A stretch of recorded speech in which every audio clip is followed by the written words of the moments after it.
Kila ifikapo Septemba 28, dunia huadhimisha siku ya kichaa cha mbwa.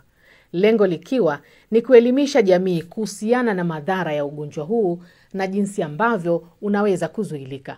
Kwa hapa Terati, afisa mifugo Bwana Mejoli Lukumai anasema. Siku hii ya maadhimisho ya kichaa cha mbwa duniani ina umuhimu mkubwa sana kama sehemu ya kuikumbusha jamii kwanza umuhimu wa mbwa, lakini jambo la pili madhara ambayo yanatokana na mbwa ambaye endapo atamng'ata mtu, kwa mfano akapata kichaa cha mbwa. Baada ya ugunduzi wa chanjo na baada ya jamii kutambua uzuri na ubaya wa mbwa, wakaanza kukumbushwa kukutana kila mwaka kwa ajili ya kukumbushana madhara ambayo yanaweza kutokana endapo mtu anaweza kang'atwa na mbwa. Kabla ya kuanzishwa kwa chanjo, watu wengi walipoteza maisha kwa kung'atwa na mbwa.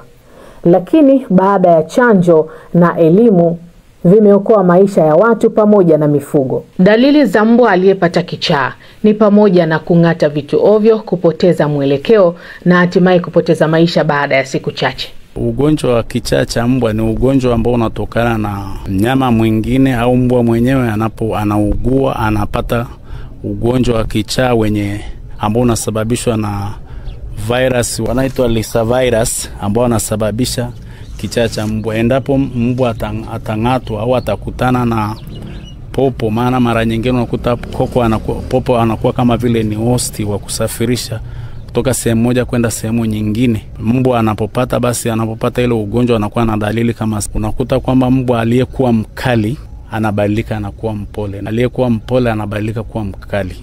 Alafu pia unakuta kwamba anatoa mate mengi, lakini anatembea, unakuta tena dalili zingine anatembea kwenye mstari ulionyooka na kuanza kugonga vitu. Anaweza kukuta anagonga mawe.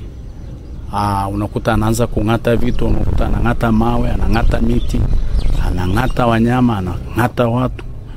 Alafu kingine unaweza kumkuta kwamba anapenda kukaa kwenye kona. Na dalili nyingine, vifo vinaweza vikatokea kati ya siku 3 na siku 7 baada ya kupata dalili, kuanza kuonyesha dalili hizo. Ni vyema kila mwaka mbwa kupata chanjo na kupatiwa cheti.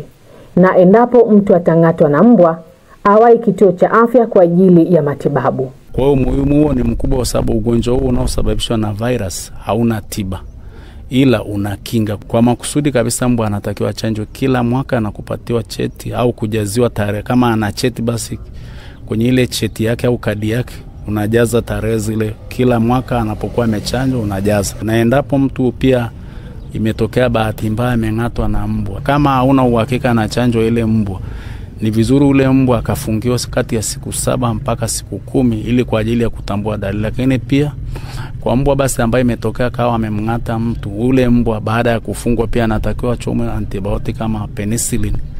Lakini pia yule mtu ambaye ameshang'atwa na mbwa anatakiwa aende hospitali mara moja akaonane na daktari kwa ajili ya kumsaidia yule mwanadamu asipate maambukizi ya kichaa cha mbwa. Kwa hiyo sisi tunashauri kwamba endapo mtu ameng'atwa na mbwa yoyote ile, ndivyo nilivyosema awali kwamba yoyote ile, haraka sana uwahi kwa daktari kwa ajili ya kupata huduma.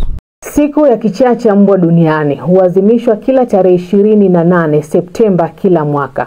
Hii inatukumbusha tunaweza kuepukana na ugonjwa huu endapo tutachanja mifugo yetu. Kadhalika na kumuona daktari pindi mtu atakapong'atwa na mbwa. Kumbuka, kinga ni uhai.